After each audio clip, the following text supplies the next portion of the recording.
An incredible XRP update is waiting for you right now. We are going to discuss a wide variety of topics related to this topic. In this conversation, David Schwartz discusses the Federal Reserve. Up to 500 firms are currently utilizing Ripple. Discussions are taking place on the utilization of Ripple by governments all around the world. Tokenization, stable currency, and expertise are going to be topics of discussion tomorrow. In addition to each and every one of these topics, we are going to have a conversation with Dilip Rao, who is going to talk about the global head of innovation at Ripple. Considering that this is from 2016, he is going to be. This is a fantastic video clip that I would want for you to watch since it is of tremendous significance. In this video, there is just an incredible amount of content, so I ask that you accompany me through this entire process. Okay, let's get started on acquiring some knowledge. You should realize that Ripple is a firm believer in utility. Therefore, there are a great deal of crypto players who, to tell you the truth, won't be around for very long. Many people in the logistics industry are frightened by it. My opinion is that if they begin to experiment with that, in a word, yes, many of us are frightened by it. Therefore, Ripple has always taken that basic technology and used it in their operations. This is something that we have been saying from the very beginning, that every technology needs a use case. In addition, the use case that stands out to us the most is payments. This is due to the fact that the XRP ledger, which is an open source public blockchain, was designed specifically for payments in order to increase the speed of transactions. Therefore, we are able to observe it. Do you know that we are currently collaborating with more than 500 different organizations?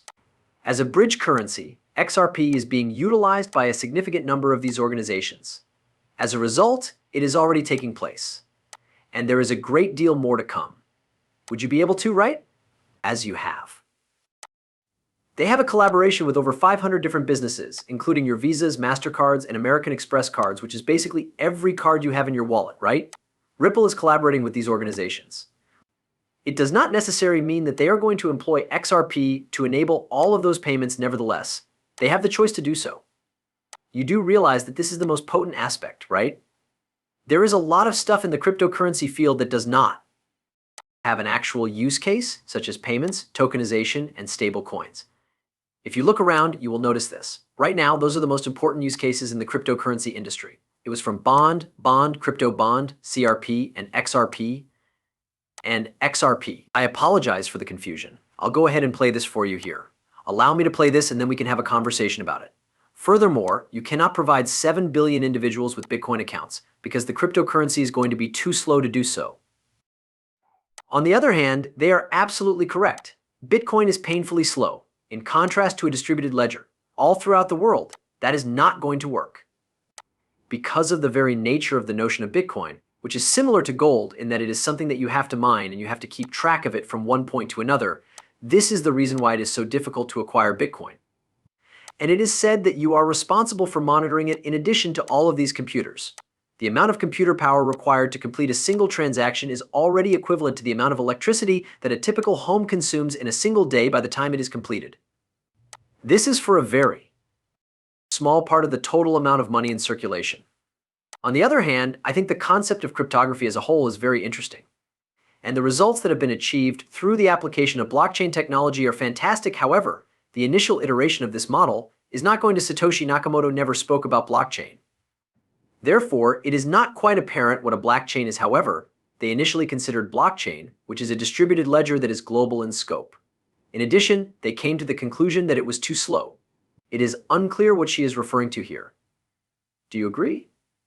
Bitcoin came into existence in the year 2009, you are aware, amid the current economic crisis, right?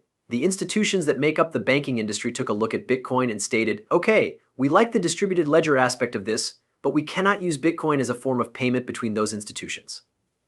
The pace is really slow. It's just too expensive.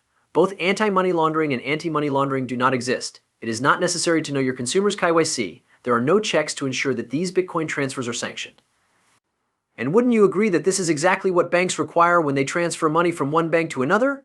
Should a bank transmit money to a bank that is subject to sanctions, the bank in question may not only be subject to fines amounting to millions of dollars, but they may also be subject to a punishment that includes jail time and other similar consequences. Therefore, the kind of thing that banks really want to use is something similar to XRP, in which Ripple has integrated all of these features for their payments. Ripple is the technology that they are currently utilizing as a matter of fact. They are dealing with Ripple. The blockchain is a collection of blockchains. This individual is like, in any case, ledgers are what banks are responsible for. In their own bank, they have accomplished the task of clearing ledgers. After that, they clear them at the level of the Federal Reserve, which is the next step. Additionally, at the subsequent level, they clear them by means of the SWIFT system. Therefore, it may be concluded that the cryptography that they are examining, employing, and favoring is quite effective. It's the best thing for everyone. The cost is lower. You don't need to keep all of these intermediaries in mind. On the other hand, it is not a universal distributed ledger, which is something that will not work in practice. Not a problem. Why Ripple's crypto solutions can be of assistance. You are able to tokenize assets that exist in the real world. We are aware that, at this point, it is only in its infant stages. And when we listen to Brad Garlinghouse talk about how much value can be tokenized and moved onto ledgers, he says that 30 trillion, and I've seen that estimate as high as $30 trillion by the year 2030. This is something that we are aware of.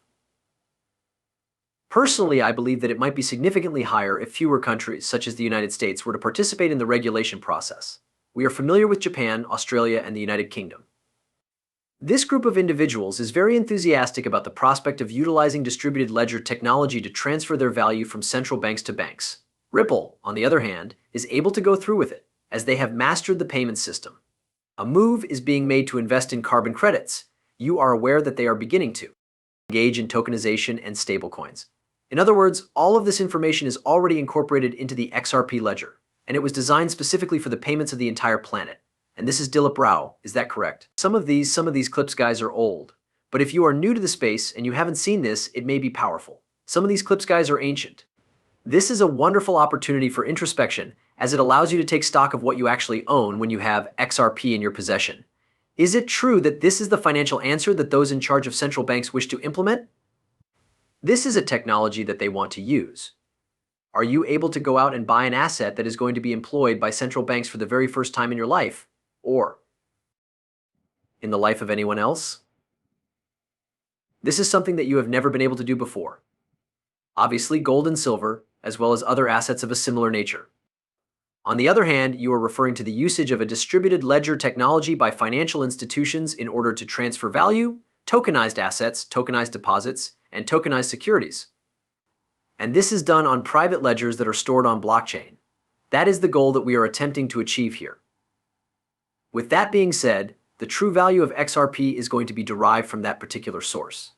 How is that going to go? What about the cost of that? Is it a quicker option? Compared to what? Because financial institutions want another party to test it out and then decide, all right, that's how we'll get involved. As a matter of fact, we conducted a project in 2016 with 12 different banks to use XRP between themselves as a means of conducting a technical trial. It was really well received by them. It was unsuccessful. Instead of having a multitude of account relationships that we are required to have attained with each other, they stated that 12 banks would have been required to have 144 relationships with each other. We just utilized XRP to transfer it from one person to another, and they said that this was successful. To put it another way, he is stating that in order for these 12 banks to be able to handle all of these payments, they would need to go out and establish these other links with 144 other partners in order to make all of this money flow. Or the 12 banks might use XRP, which is exactly what they did in this scenario, and they were thrilled with it, right? It was not necessary for them to go out and use the conventional tracks. For instantaneous transfer of such value, they might employ cryptocurrency. In addition, this is the topic that we are discussing here,